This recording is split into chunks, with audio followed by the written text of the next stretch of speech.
Bonjour à tous, j'espère que vous allez bien. Bienvenue dans un nouvel épisode des Cieux ouverts. Aujourd'hui, nous sommes le 26 septembre. J'espère que vous portez bien. J'espère que jusqu'ici, vous avez passé une bonne semaine. Et notre titre de ce jour, c'est les destructeurs de destinée, partie 1. Les destructeurs de destinée, partie 1. Prions. Seigneur, nous voici à nouveau devant toi, Seigneur, en ce jour. Nous voulons remettre ce moment, cet instant, entre tes mains, de sorte à ce que tu puisses venir nous apporter ta parole. Seigneur, je prie afin que je puisse m'abaisser de sorte à ce que tu puisses t'élever et m'utiliser, Seigneur, comme un instrument à ton service. Je remets l'enseignement également que nous allons entendre en ce jour, de sorte à ce qu'il puisse contribuer à notre marche, nous être bénéfiques dans le nom de Jésus. Permets que nos oreilles s'ouvrent, permets que nos yeux voient, permets, Seigneur, que nous puissions entendre ce que tu as pour nous, Seigneur, en ce jour et le mettre en pratique pour la gloire de ton nom. Merci encore pour ce que tu as déjà fait, pour ce que tu es en train de faire et ce que tu feras en cet instant. Accepte, Seigneur, mes remerciements au nom de Jésus. Amen. Alors, pour rappel, notre thème d'aujourd'hui, c'est les destructeurs de destinée, partie 1. Et notre verset de mémoire est tiré du livre de Proverbes 6, verset 32. La parole nous dit, « Mais celui qui commet un adultère avec une femme est dépourvu de sens. Celui qui veut se perdre agit de la sorte. » Que l'Éternel bénisse la lecture de sa parole. Et pour toutes les personnes qui participent à la lecture biblique journalière, nos versets aujourd'hui sont tirés du livre de Juges 16, 5 à 18. Juges 16, 5 à 18. Alors aujourd'hui, nous allons parler, comme le thème l'indique, des destructeurs de destinée. Là, il faut savoir une chose, c'est que nous, en tant que chrétiens, ne sommes pas appelés à vivre une vie ordinaire. Et ça, le diable le sait. Le diable le sait et le diable justement cherche ces personnes-là et à l'affût de ces personnes qui ont une grande destinée afin de pouvoir leur nuire. Lorsque le diable est au courant que vous avez une grande destinée, tout ce qu'il fera, tout ce qu'il tentera, enfin, il essayera en tout cas de vous nuire. Et comment? En envoyant les destructeurs de destinée tels que le sexe illicite, comme c'est cité dans notre livre aujourd'hui. Donc l'exemple qu'aujourd'hui on va prendre, ou du moins le destructeur ici de destinée, c'est le sexe illicite. Le sexe illicite, c'est tout simplement lorsque vous avez des rapports sexuels avec une personne qui n'est pas votre conjoint, votre partenaire, vous n'êtes pas marié avec cette personne-là. C'est ce qu'on appelle le sexe illicite. On peut appeler ça l'impudicité ou l'adultère. Voilà, tout ça, ça rentre un peu dans le même esprit. On peut voir justement avec un exemple très concret de la Bible, c'est l'exemple de Joseph. Il faut savoir que Joseph avait une grande destinée et ça, le diable le savait. Et c'est pour ça qu'on peut voir qu'à tout au long de sa vie, finalement, on a essayé de le nuire à plusieurs reprises. Ça a commencé par la tentative de meurtre par ses frères. Personne, je pense, ne peut, en tout cas moi personnellement, je ne peux pas imaginer que mon frère et ma sœur, puissent justement me nuire au point de vouloir me tuer. C'est quelque chose que je ne peux même pas imaginer, ce n'est pas concevable. Mais pourtant ici, on voit que Joseph, dans la parole, on peut voir que Joseph, justement, a été victime, justement, d'une tentative de meurtre de par ses frères. Ensuite, lorsqu'on poursuit à la découverte de la vie de Joseph, on peut également voir qu'il a été justement vendu à la suite de ça comme esclave, encore une fois, par ses frères. Donc déjà là, on peut voir 2 épisodes dans sa vie assez importants où on voit que justement, on a voulu le nuire. On a voulu clairement mettre un terme à sa vie. Et c'est ce qui peut arriver lorsque vous êtes l'auteur, vous êtes détenteur d'une grande destinée comme ça a été le cas pour Joseph. Les gens, qu'ils soient conscients ou non, parce que j'ai tendance à me demander est-ce que vraiment les frères de Joseph étaient si mauvais ou est-ce que le diable les a tout simplement utilisés. C'est une question à part, hein, mais c'est vraiment parfois je me dis justement que parfois ces personnes ne sont pas forcément conscientes de ce qu'elles font, c'est juste le diable qui les utilise à son avantage pour pouvoir agir contre les enfants de Dieu. Donc on peut voir, oui, à travers ces 2 épisodes-là, premièrement, que le diable a voulu court-circuiter sa vie, mettre fin à sa vie. Et ça s'est poursuivi lorsqu'il a été vendu. Le diable a vu finalement que il se portait toujours bien, et même ça allait très très bien pour lui. Et tout se passait bien. Et il a voulu là amener la femme de Potiphar, donc là tenter Joseph avec la femme de Potiphar. Et on peut voir justement qu'il a essayé de tenter avec des relations sexuelles illicites. Joseph et la femme de Potiphar n'étaient pas mariés.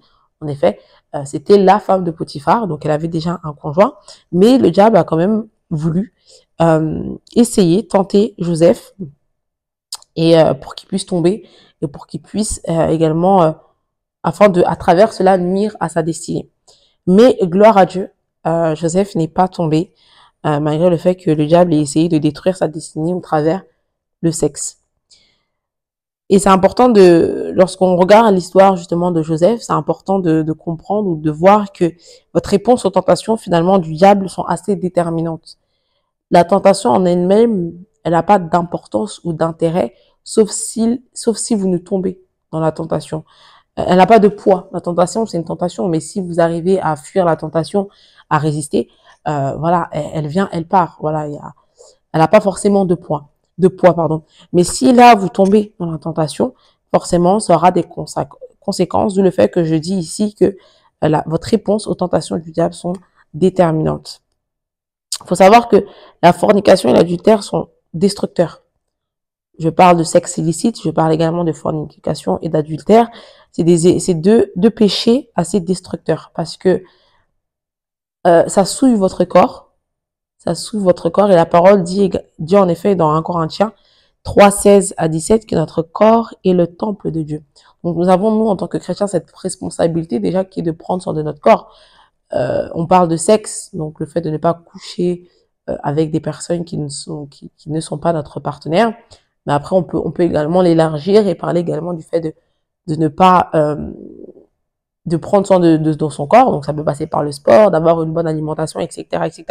Mais c'est vrai que là, on se concentre particulièrement sur le sexe et le fait d'avoir une relation sexuelle avec une personne qui n'est pas votre partenaire.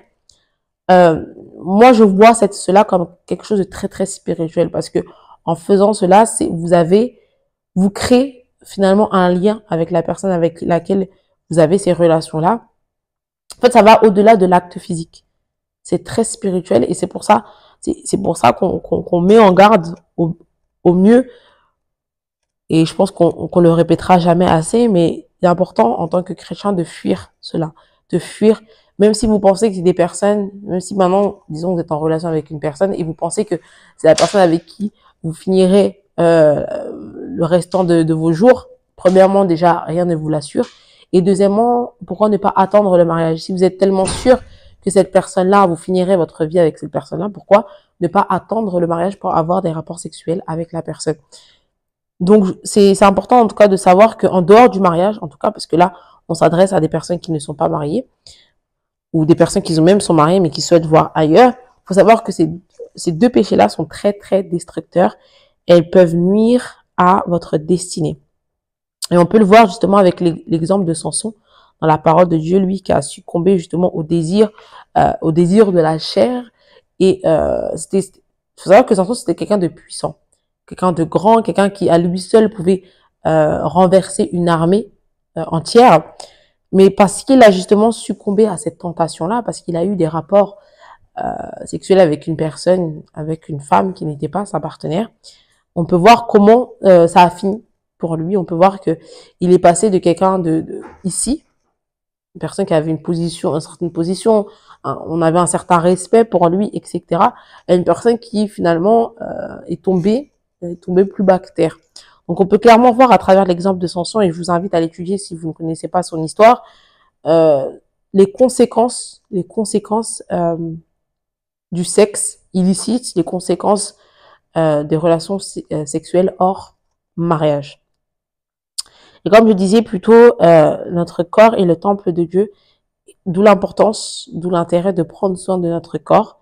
La parole nous dit également et c'est le verset que j'ai cité plus tôt, et je vais le lire avec vous, 1 Corinthiens 3, 16 à 17, la parole nous dit: ne savez-vous pas que vous êtes le temple de Dieu et que l'Esprit de Dieu habite en vous? Si quelqu'un détruit le temple de Dieu le détruira, car le temple de Dieu est saint, et c'est ce que vous êtes. Que l'Éternel bénisse la lecture de sa parole à travers justement ces versets. Encore une fois, j'insiste sur le fait que notre corps est le temple de Dieu et que c'est à nous de prendre soin de notre corps, et que en faisant justement des actes, en pratiquant des actes sexuels comme je viens de illicite, comme on le cite, on détruit, on nuit à notre corps, et Dieu dit ici que Dieu le détruira. si quelqu'un détruit le temple de Dieu, donc si vous détruisez votre corps, qui est le temple de Dieu, Dieu le détruira. Car le temple de Dieu est saint. Je pense que personne ne souhaite nuire ou quelque chose, lorsqu'on parle de quelque chose qui est saint, c'est quelque chose qu'on souhaite protéger, quelque chose qu'on souhaite garder, qu'on souhaite préserver. On fait attention à cette chose-là.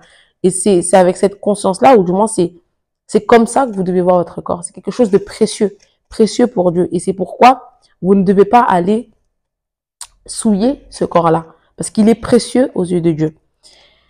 Dans le livre de Jacques 4:7, la parole nous dit « Résistez le diable et il fuira loin de vous ».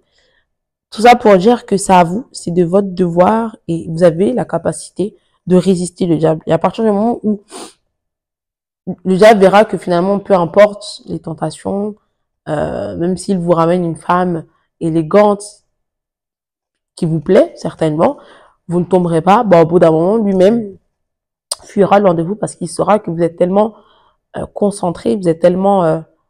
vous connaissez votre identité, vous savez que votre corps est important pour l'éternel, que c'est le temple de Dieu, bah, il viendra plus vous embêter, entre guillemets, avec ces tentations-là. Donc, c'est à vous de résister. Et encore une fois, si on vous dit de résister, c'est parce que vous avez la capacité. N'allez pas détruire votre corps pour quelque chose qui dure finalement quelques secondes. Je pense que votre corps est bien plus important que ça. J'espère que vous avez été bénis. Je vais terminer avec le point clé qui nous dit « Fuyez l'immoralité sexuelle. Elle est une exterminatrice de destinée. » Fuyez l'immoralité sexuelle. Elle est une exterminatrice de destinée. Que l'Éternel vous bénisse, que l'Éternel vous aide. Passez une bonne journée. À bientôt.